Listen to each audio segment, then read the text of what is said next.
ओम नमो भगवते वासुदेवाय। ओम नमो भगवते वासुदेवाय। ओम नमो भगवते वासुदेवाय। ओम नमो भगवते वासुदेवाय। ओम नमो भगवते वासुदेवाय। ओम नमो भगवते वासुदेवाय। ओम नमो भगवते वासुदेवाय।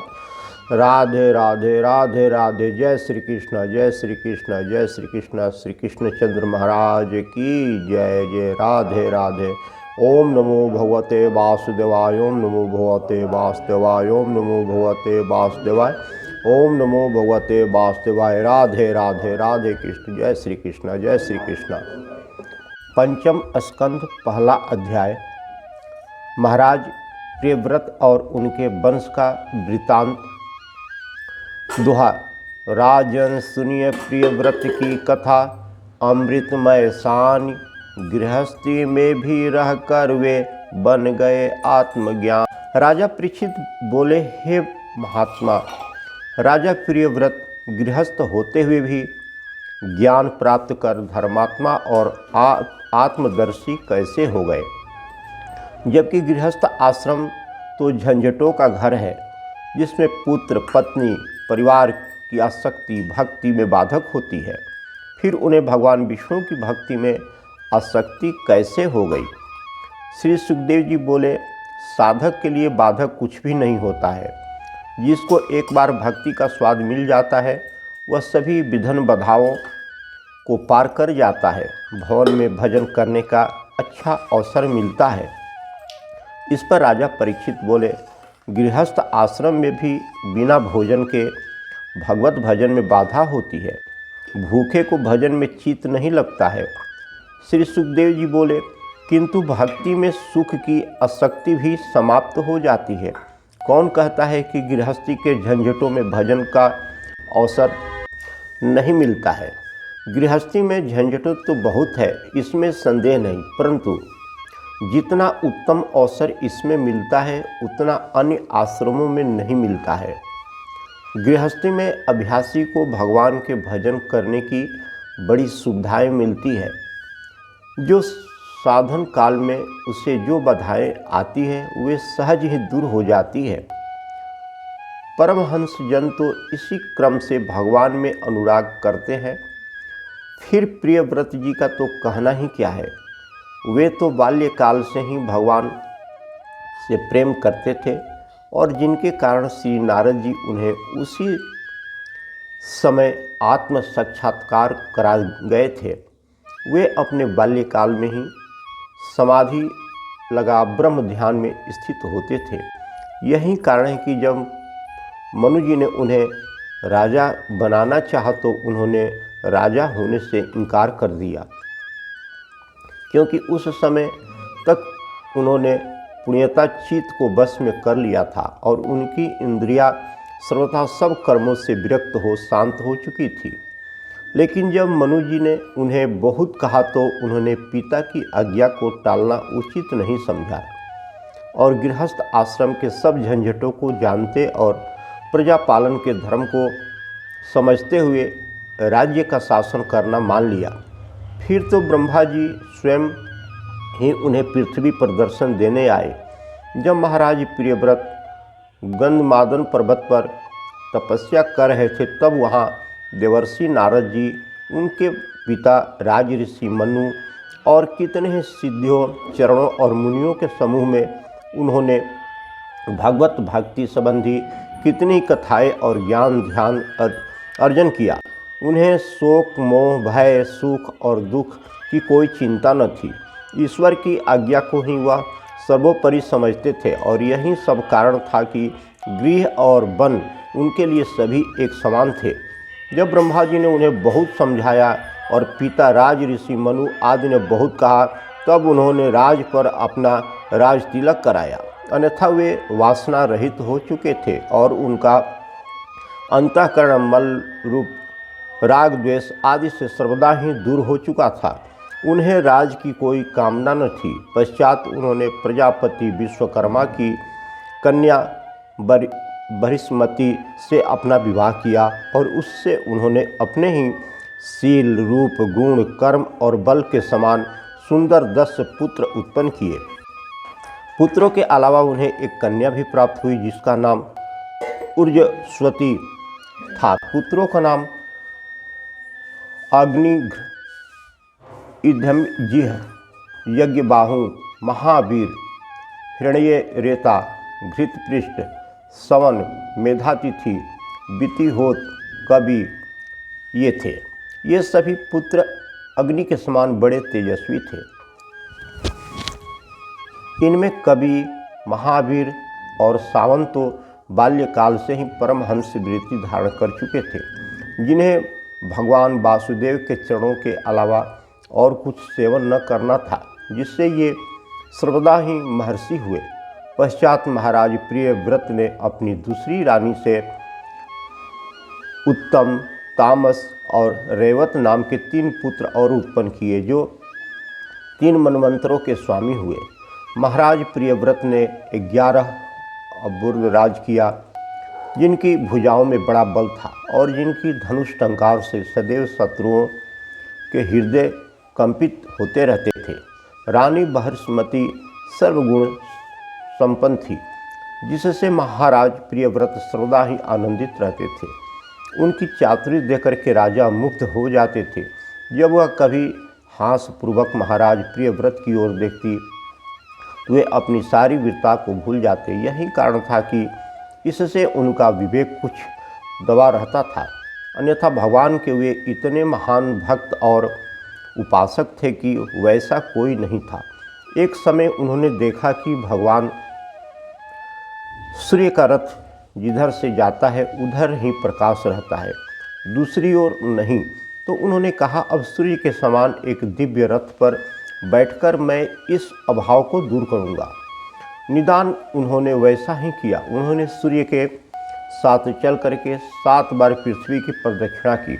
फिर जिधर की ओर अंधकार रहता था उधर प्रकाश रहने लगा। लेकिन ब्रह्मा जी ने उन्हें वैसा करने के लिए मना कर दिया। परंतु जो वे सूर्य के बराबर 7 बार चलते थे, उससे 7 समुद्र बन गए, पृथ्वी के 7 भाग हो गए। प्रियव्रत के रथ के पहिए से कट करके उठी हुई भूमि तथा उसकी गहराई 7 द्वीपों की खाई के समान अब तक स्थित है। उन्हीं को क्षारोद, इक्षुरसोद, सुरोद, घृतोद, क्षीरोद, दधिमंडोद, शुद्ध रसोद कहते हैं। इन 7 द्वीपों को महाराज प्रियव्रत ने एक एक द्वीप अपने पुत्रों को बांट दिए थे। बाद में उन्होंने कन्या ऊर्जस्वती को महाराज शुक्राचार्य से विवाह कर दिया था, जिससे ऋषि को देवयानी नाम की एक कन्या प्राप्त हुई। इतना कार्य कर चुकने के बाद उन्होंने राज्य करना उचित न समझा और विषयों को तुच्छ ज्ञान हृदय में भगवान विष्णु को धारण कर तप करने के लिए एकांतवास ले लिया। फिर तो पूर्व में जैसा नारद जी ने बतलाया था उसी विधि से चल करके उन्होंने उस स्थान को प्राप्त कर लिया था, जिसे बड़े बड़े योगी भी नहीं पा सकते। हे परीक्षित, महाराज प्रियव्रत ने गृहस्थ आश्रम में रहकर भी जो पुनीत आचरण किया है वैसा कोई नहीं कर सकता। उन्होंने अपने पराक्रम और कठोर योग द्वारा सब ऐश्वर्यों और सिद्धांतों को मार करके भी उन्हें नरक के समान जानकर उनका त्याग कर दिया। दूसरा अध्याय, प्रियव्रत कुमार अग्निध का संतान प्राप्ति के लिए तप कर 9 पुत्र प्राप्त करना। श्री सुखदेव जी बोले, हे राजा परीक्षित, इस प्रकार जब महाराज प्रियव्रत मोक्ष मार्ग में लग गए तब उनके पुत्र धर्मपूर्वक पृथ्वी का पालन करने लगे और जो उनका ज्येष्ठ पुत्र अग्निघ्न अम्बुद्वीप का राजा था, उसने बड़े ही धर्म के साथ अपनी प्रजा का पालन किया। उनके धर्म से प्रजा दिन दूनी रात चौगुनी सुख समृद्धि को प्राप्त होने लगी। कुछ दिन पश्चात जब अग्निघ्न को पुत्र उत्पन्न करने की इच्छा हुई तो वे उसके लिए एक गुफा में जाकर के ब्रह्मा जी की उपासना करने लगे। जब उनका तप अपनी चरम सीमा को पहुंचा तो देवयुग से एक अप्सरा ने आकर उनका वह व्रत भंग कर दिया। तपस्वी अग्निघ्र उसकी रूप माधुरी को देख करके पागल हो गए, उनकी बुद्धि विक्षिप्त हो गई। उन्होंने उसकी रूप माधुरी का अनेकों प्रलाप कर उससे प्रेम संलाप किया। अग्निघ्र ऐसे गुणज्ञ थे कि उधर अप्सरा भी उनके पास से दूर नहीं होना चाहती थी। अर्थ, धर्म, काम, मोक्ष चारों पदार्थों के वे जैसे परम जानकार थे, वैसे कोई दुर्लभ ही है। मुग्ध अप्सरा ने चुपचाप तपस्वी अग्निघ्र को हृदय से लगा लिया। अग्निघ्र ने अपनी काम ज्वाला शांत की, फिर वह उस अप्सरा को साथ ले कंदरा से निकल बाहर आए और राज का कार्य करने लगे। हजारों वर्षों तक उन्होंने उसके साथ रह करके पृथ्वी के सब भागों को भोगा। फिर उस अप्सरा ने उन्हें 9 पुत्र प्राप्त हुए, जिनके नाम हैं नाभि, किम पुरुष, हरिवर्ष, इलावृत, रम्यक, हिरण्यमय, कुरु, भद्राक्ष, केतुमाल। इन पुत्रों को उत्पन्न कर वह अप्सरा फिर ब्रह्मा जी के पास चली गई। पिता अग्निघ्र ने उस सब का पालन पोषण किया। फिर जम्बू द्वीप के 9 भाग करके अग्निघ्र उन सबको एक एक भाग का राजा बनाया। फिर उन 9 भाइयों ने राजा मेरु की 9 कन्याओं से विवाह किया, जिसके नाम है मरुदेवी, प्रतिरूपा, उग्र दृष्टा, लता, रम्या, श्यामा, नारी, भद्रा, देववीति। तीसरा अध्याय, महाराज नाभि के यज्ञ से खुश होकर के ऋषभ रूप से भगवान का अवतार लेना। श्री सुखदेव जी बोले कि हे राजा परीक्षित, अब महाराज नाभि को पुत्र उत्पन्न करने की प्रबल इच्छा हुई, क्योंकि बहुत दिन व्यतीत हो जाने पर भी जब उन्हें मरु देवी से संतान की प्राप्ति न हुई तो उन्होंने यज्ञ द्वारा विष्णु भगवान को प्रसन्न कर अपना मनोरथ सफल करना चाहा। यज्ञ कार्य आरंभ हुआ। ऋषि ब्राह्मण वेद मंत्रों के द्वारा यज्ञ कराने लगे। यज्ञ के धूप से आकाश मंडल आच्छादित हो गया। देवता संतुष्ट हो गए। फिर से राजा के मनोरथ को जान करके अंतर्यामी यज्ञेश भगवान विष्णु शीघ्र ही वहाँ प्रकट हो गए। सारे यज्ञ स्थल में अद्भुत प्रकाश हो गया। यज्ञेश की शोभा वर्णन नहीं की जाती, उनके सभी अंगों से सुंदरता टपक रही थी। तब उनको वहाँ अभिभूत हुआ देख ऋषि पुरुषों सहित राजा नाभि को जो हार्दिक हर्ष हुआ, तो वे उनकी उमंग में अनेक प्रकार से भगवान की स्तुति करने लगे। ऋषित्वर्यों ने भी भगवान की बड़ी स्तुति की और कहा कि हे प्रभु, आप जैसा दयालु कोई नहीं है कि जो अपने भक्त द्वारा तुलसी दल मात्र को भी पाकर के आनंदित हो जाते हैं और उसकी प्रार्थना को सुन लेते हैं। राजा नाभि के यज्ञ में जबकि आपको यहाँ आने की आवश्यकता न थी, लेकिन आप स्वयं आए, फिर हम तुच्छ जन आपकी बड़ाई क्या कर सकते हैं। आप तो इतने महान और दयालु हैं कि मूर्खों पर भी दया करते हैं और अपनी करुणा पुण्य शक्तियों से बड़े बड़े अधर्मियों को भी मोक्ष दे डालते हैं। जब अधर्मी भी अपने प्रार्थना करके वर प्राप्त कर लेते हैं, तब धर्मात्माओं के प्रति आपकी उदारता का कहना ही क्या है। हे नाथ, आप सब ऐश्वर्यों के संपन्न हैं। यह राजा अग्निघ्र का पुत्र नाभि आपका यज्ञ कर आपसे आपके समान ही एक याचना करता है। अतः हम ऋषियों को प्रार्थना है कि आप इसकी मनो अभिलाषा पूर्ण करें। हे प्रभु, आपके लिए किसी को कुछ देना असंभव नहीं है और उसकी ऐसी इच्छा करना भी कोई आश्चर्य की बात नहीं है, क्योंकि आपकी माया ही ऐसी है कि जो वह सबकी बुद्धि को ढकी रहती है और जिसे आज तक कोई जान नहीं सका है। हे प्रभु, इतने से कार्य के लिए इस यज्ञ द्वारा जो हम लोग ने आपको यहाँ आने का कष्ट दिया है, इसके लिए आप कुछ रुष्ट न हो, क्योंकि आप बड़े दयालु और महात्माओं के भी बड़े महात्मा तथा परोपकारी हैं। हे प्रभु, हमारी बुद्धि में यही आया कि संतानोत्पत्ति मनुष्य के लिए बहुत आवश्यक है, अतः आप हम लोगों की इस मूर्खता और अज्ञानता को क्षमा करेंगे।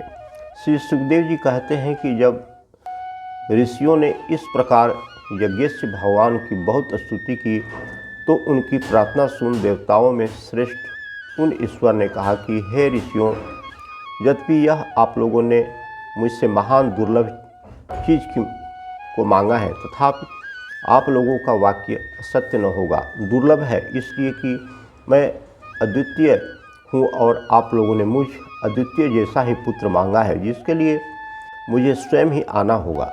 तथापि आप लोगों की वाणी सत्य करने के लिए राजा के घर इसकी रानी के गर्भ से उत्पन्न होऊंगा। ऐसा कह करके यज्ञ से भगवान अंतर ध्यान हो गए। समय के आने पर मरु देवी के गर्भ से एक शुद्ध सत्य गुणी पुत्र उत्पन्न हुआ, जो तपस्वियों, महर्षियों, दिगंबरों तथा बाल ब्रह्मचारियों के मार्ग को दिखाने वाला था। उसके उत्पन्न होने से राजा नाभि और उसकी रानी मरु देवी की इच्छा पूर्ण हो गई। चौथा अध्याय भगवान ऋषभ देव का जीवन चरित्र वर्णन। श्री सुखदेव जी बोले, हे राजा परीक्षित, भगवान ने ऋषभ देव के नाम से जन्म लेकर के राजा नाभि को कृतार्थ किया। तब अपने इस ईश्वरीय लक्षणों और शंख, चक्र, गदा, पद्म आदि चिन्हों तथा परम कीर्ति, तेज, बल, शोभा, प्रभाव और सुरता आदि गुणों से युक्त उन्होंने अपने माता पिता आदि कुटुंबियों को ही आच्छादित नहीं किया, बल्कि महाराज नाभि के समस्त प्रजा वर्ग एवं उस प्रकार आसन मुदांत पृथ्वी के लोगों को भी आह्लादित और आनंदित किया। एक इंद्र को छोड़ सभी भगवान के जन्म से आनंद मना रहे थे। इंद्र का स्वभाव ही ईर्ष्यालु है और यही कारण था कि वह महाराज नाभि की धार्मिकता की ईर्ष्या के कारण उनके घर भगवान का जन्म लेना भी उनसे सहन न हुआ। इसलिए उन्होंने महाराज नाभि के राज में जल बरसाना बंद कर दिया। प्रजा को कष्ट होने लगा। फिर भी राजा और रानी माया के बस उन ऋषभ रूप भगवान को हे तात, हे वत्स कह करके उनका मुख कमल देख अहर्निश प्रेम से पिघल रहा करते। गृहस्थ जीवन के इस आमोद प्रमोद में उनके कितने ही दिन एक क्षण के समान व्यतीत हो गए। इंद्र के कारण अकाल की सी स्थिति भी प्रजा ने ऋषभ जी के कारण कभी खिन्नता न प्रकट की और सभी उस कष्ट में सुख का आनंद करते हुए उन्हें राजकीय चिन्हों से शीघ्र ही आभूषित होने की बाट देख रहे थे। निदान एक शुभ समय देकर के राजा, प्रजा और मंत्रियों ने मिलकर के उन्हें नाभि के स्थान पर राज्याभिषेक किया। भगवान ऋषभ को राजा हुआ देख करके महाराजा नाभि और महारानी मरु देवी ने आनंद की एक सांस ली और इधर से संतुष्ट हो शीघ्र ही बद्रिकानाथ आश्रम को प्रस्थान कर दिया, जहाँ जाकर के उन्होंने तप द्वारा समाधि लगा अपने आप को भगवान वासुदेव को अर्पण कर दिया। हे परीक्षित, धन्य थे वे राजा नाभि जिनके दोष रहित कर्मों से प्रसन्न होकर के साक्षात भगवान विष्णु उनके पुत्र हुए। इधर भगवान ऋषभ देव जी ने ब्रह्मचर्य धारण कर गुरु के पास जा सब विद्याओं का अध्ययन किया और गृहस्थ आश्रम के भी सब कर्मों को उन्होंने भली भांति सीखा। जब वे इस प्रकार राजकीय कार्यों को करने लगे तब इंद्र का भी ध्यान बदला और उन्होंने अपनी जयंता नामक कन्या लाकर उन्हें प्रदान की। ऋषभ जी ने उसे अपनी पत्नी मान करके उससे अपने ही समान 100 पुत्रों को उत्पन्न किया, जिनमें सबसे बड़े भरत थे। उसी समय से इस देश का नाम भारत पड़ा। भारत से छोटे कुशावर्त, इलावर्त, ब्रह्मावर्त, मलय, केतु, भद्रसेन, इंद्र, अस्पुक, विदर्भ और कीकट ये 99 में प्रधान थे। उनमें कवि, हरि, अंतरिक्ष, प्रबुद्ध, पिप्पलायन, आविहोत्र, द्रुमिल, चमस और करभाजन ये 9 पुत्र बड़े ही भगवत भक्त और धर्म उपदेष्टा थे, जिनका चरित्र भगवान और नारद के संवाद में वर्णन करेंगे। अभी इन 1900 से छोटे 81 पितृभक्त पुत्रों के चरित्र सुनो। ये सभी प्रकार के वेद वेदांत के ज्ञाता और बड़े बड़े यज्ञों को करने वाले थे। उनके कर्म ऐसे ही कि वे ब्राह्मण हो गए। उनका एक कारण ऐसा भी था कि वे भगवान ऋषभदेव की संतान थे, जिनके संबंध में कर्मों का कोई बंधन भी नहीं था और जो सर्वदा ही केवल आनंद रूप थे, क्योंकि वे साक्षात करुणायुक्त ईश्वर ही थे। वे स्वयं सत्य धर्मा थे और ऐसे ही सबको उपदेश देते थे। उन्होंने ही गृहस्थों के लिए सब प्रकार से धर्म, अर्थ, यश, संतान, भोग और मोक्ष आदि के संग्रह का आदेश दिया। ब्राह्मणों से परामर्श लेकर के ही राज का कार्य करना या कोई भी काम करना उन्होंने ही चलाया, जबकि वे स्वयं वेद वेदांत के ज्ञाता थे। उन्होंने अपने सारे जीवन को मनमय बना दिया था। उनके शासन काल में प्रजा सब प्रकार सुखी थी और किसी को किसी से कुछ याचना करने की आवश्यकता न पड़ती थी और सभी आवश्यक सामग्रियां उनके घरों में विद्यमान रहती थी। 5वां अध्याय, भगवान ऋषभदेव का अपने पुत्रों की राज दे योग्य अभ्यास में लीन होना। श्री सुखदेव जी बोले, हे राजा परीक्षित, एक समय ऋषभदेव जी अपने उन पुत्रों के पास गए कि जो ब्रह्मावर्त में रहते थे। तब उनके पास पहुँच पुत्रों द्वारा स्वागत और सम्मान को पाकर उन्होंने अपने सब पुत्रों को पास बुलाकर कहा कि मेरे प्रिय पुत्रों, यह संसार बड़े दुखों की खान है, क्योंकि इसमें आकर के मनुष्य विषयों के वश में हो अपने आत्मस्वरूप को भूल जाता है। परंतु यह उनकी बड़ी मूर्खता है, क्योंकि विषय तो शुकर आदि योनियों में भी मिलते हैं। तब उत्तम भाव ही क्यों न ग्रहण किया जाए। ईश्वर तो उसी पर खुश होता है जो उत्तम आचरण करता है। धन ही की महिमा वहीं तक है जहाँ तक शरीर के निर्वाह का संबंध है, क्योंकि धन, स्त्री, पुत्र और गृह भगवान को खुश करने वाले नहीं हैं। इनका शरीर से ही संबंध है और आत्मा से नहीं। आत्मा को तो यह कष्ट ही देता है। अतः विषयों की तुच्छता समझ करके मनुष्य को सदैव आत्म तत्व की खोज करनी चाहिए, लेकिन इनसे बचना बड़ा कठिन है और यदि बच जाए तो कहना ही क्या है, वह तो सबसे बढ़कर है। फिर तो अहंकार रहित परमात्मा का दर्शन हो ही जाता है और उसके विपरीत रहने वाले पर तो भगवान रुष्ट ही रहते हैं। इस अहंकार से बचने के लिए सदाचार के 25 साधन हैं, जो गुरु की सहायता से सरलता से जाने जा सकते हैं, लेकिन गुरु योग्य होना चाहिए। यदि गुरु योग्य होंगे तो शिष्य के भाव बंधनों को काट देंगे। सांख्य कहते हैं कि शरीर कर्मकृत है, तर्ककृत नहीं है। जैसे मैंने अपनी इच्छा से शरीर ग्रहण किया और मेरे हृदय में सदैव धर्म ही विद्यमान रहता है और इसी कारण आचार्यों के मेरा नाम ऋषभ रखा। तुम लोग भी इसी हृदय से उत्पन्न हुए हो। अतः ये जो भरत है, ये सबसे श्रेष्ठ और महात्मा है। तुम लोग बड़ी बुद्धि से इनकी सेवा करो। यदि तुम लोग इनके अनुवर्ती रहोगे तो समझो कि तुमने प्रजा का पालन कर लिया। फूट हुई नहीं कि कार्य को बिगड़ते देर न लगेगी। शांत वातावरण में ही राज फूलते और फलते हैं। साथ ही यह ध्यान रखो कि तुम लोग सदैव ब्राह्मणों की सेवा करते रहो, क्योंकि ब्राह्मण सबसे श्रेष्ठ है और ब्राह्मण भोजन एक यज्ञ है। यज्ञ की आहुतियों को मैं उतने प्रेम से नहीं ग्रहण करता जितनी प्रसन्नता से ब्राह्मणों को दिया भोजन ग्रहण करता हूँ। हे पुत्रों, तुम्हें ज्ञात न होगा कि ऋषभदेव के इस रूप में मैं विष्णु जी का ही प्रतिरूप हूँ। यद्यपि वहीं मैं अनंत श्रेष्ठ स्वर्ग तथा मोक्ष को देने वाला हूँ, तथापि वेद रूप ब्राह्मण मुझसे भी श्रेष्ठ है, कारण कि उनमें परम पवित्र सत्वगुण, सम, दम, सत्य, अनुग्रह, तप, तितिक्षा और अनुभव भरा रहता है। उनमें यदि कुछ भी न हो तो भी वे मुझ में अपना चित्त लगाए रहते हैं। हे पुत्रों, यह समस्त चराचर जगत एक मुझ ऋषभ रूप विष्णु में ही विद्यमान है। अतः तुम लोग अपने सब धर्मों और कर्मों को एक मुझ में ही लगा दो, क्योंकि मेरी आराधना ही सब चेष्टाओं का प्रत्यक्ष फल है।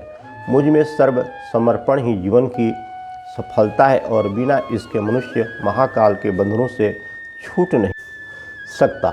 श्री सुखदेव जी कहते हैं कि हे परीक्षित, यद्यपि भगवान ऋषभदेव जी को संसार में कुछ करना नहीं था और वे परम तेजस्वी अपनी योग माया से पूर्ण तथा संसार के परम हितकारी थे और उनके पुत्र स्वयं ही सुरक्षित और विचारवान थे, तथापि दूसरे को उपदेश देने के लिए उन्होंने अपने पुत्रों को ऐसा उपदेश दिया।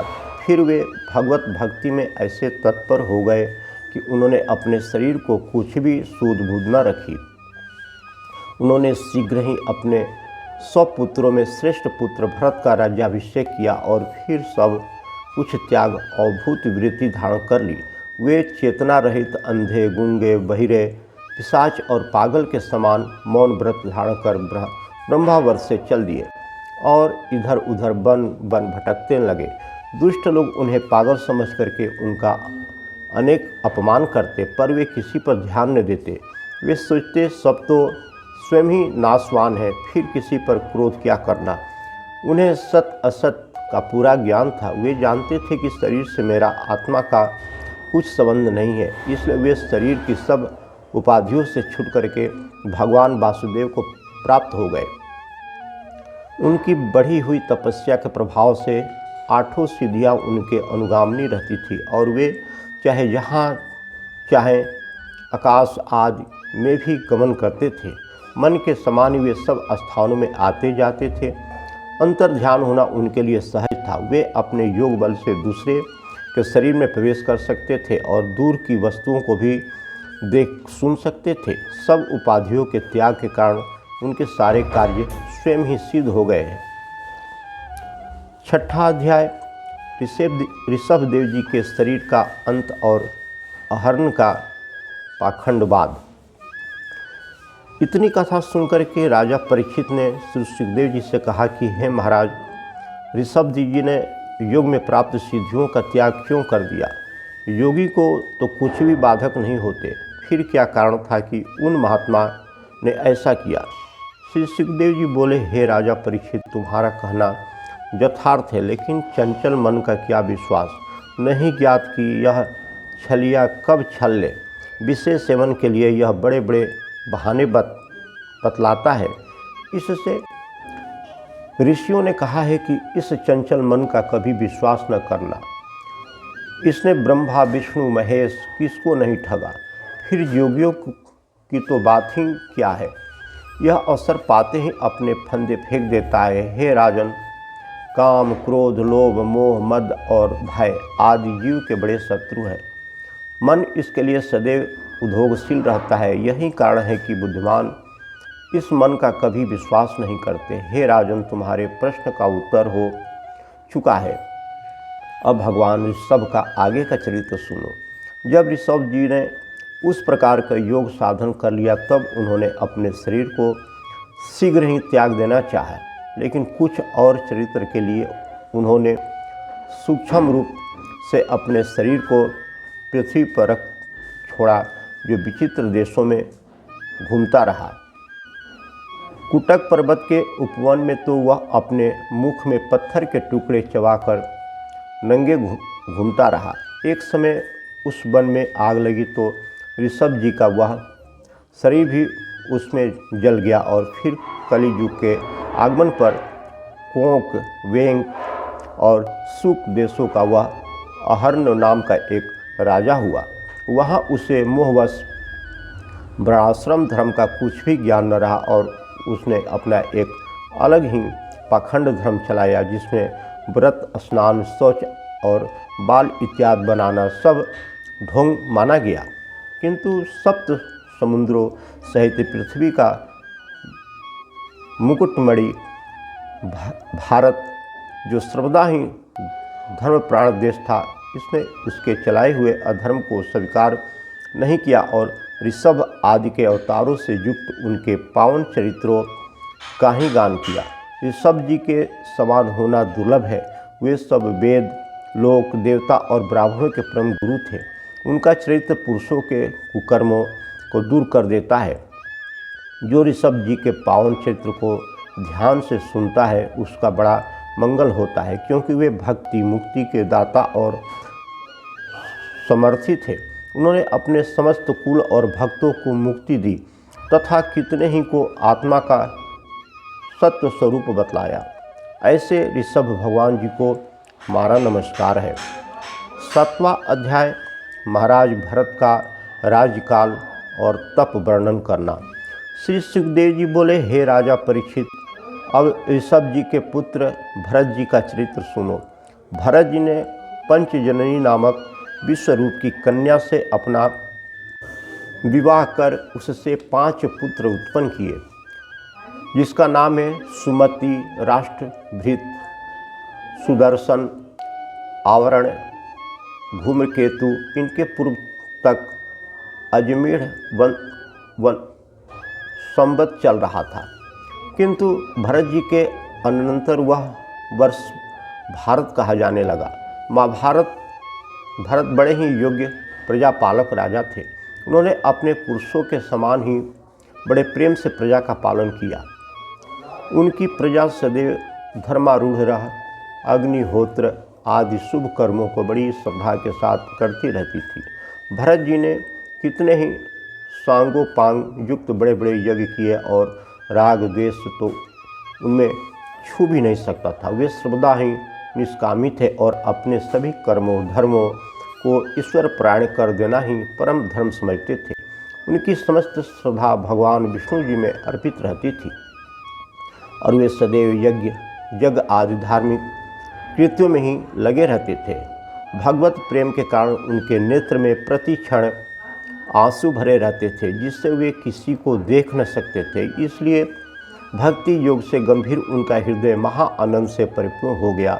उनके मन में परब्रह्म पुरस्कार युक्त श्रीवत्सल्य, कौस्तुभ, वनमाला, शंख, चक्र, गदा, पद्मधारी नारद आदि नित्य भक्तजन हृदयवासी पुरुष रूप से सुशोभित भगवान हतकमल मध्य निवासी वासुदेव में दिन दिन बढ़ते वेग से उत्कृष्ट भक्ति उत्पन्न हुई। इस प्रकार से 1 करोड़ वर्ष तक राजभोग करके फिर संन्यास लेने का निश्चय कर इतने ही दिनों से भोग किए।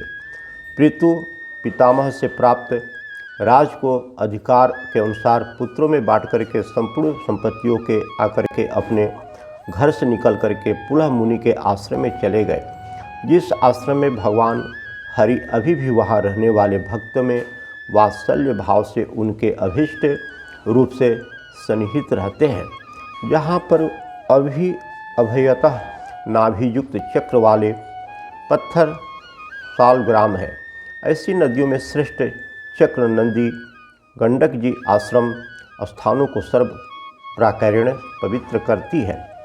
उस पुलाश्रम के उपवन में अकेले ही वह शुद्ध हृदय से वेश्याभिलाष छोड़ करके समद आदि संपन्न होकर के नाना प्रकार के फूल, पल्लव, तुलसी जल से तथा कंदमूल फल आहारों से भगवान की आराधना करते थे और उसी से उनको परम शांति प्राप्त होती थी। जब वह इस प्रकार निरंतर ही पूजा करते थे, तब उनके बढ़ते हुए अनुराग के भाव से उनका हृदय शिथिल हो जाता था। हर्ष वेग से शरीर पर रोमांच खड़े हो जाते थे।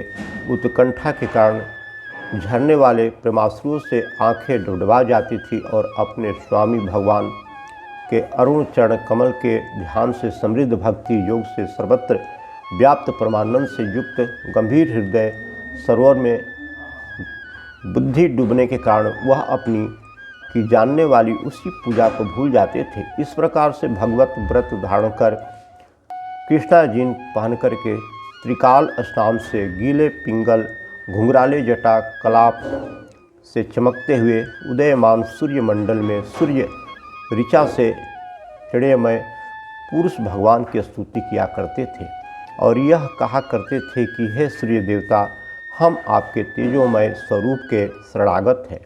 आप ही सब कर्मों के फलों को देने वाले हैं। ओम नमो भगवते वासुदेवाय। ओम नमो भगवते वासुदेवाय।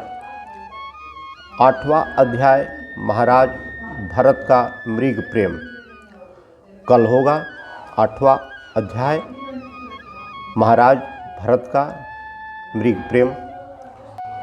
श्रीमन्नारायण नारायण नारायण श्रीमन्नारायण नारायण नारायण श्रीमन्नारायण नारायण नारायण श्रीमन्नारायण नारायण नारायण श्रीमन्नारायण नारायण नारायण श्रीमन्नारायण नारायण नारायण।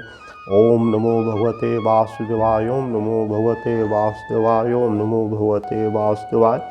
ओम नमो भगवते वासुदेवाय, ओम नमो भगवते वासुदेवाय, ओम नमो भगवते वासुदेवाय। राधे राधे राधे राधे। जय श्री कृष्णा, जय श्री कृष्णा, जय श्री कृष्णा। श्री कृष्णचंद्र महाराज की जय।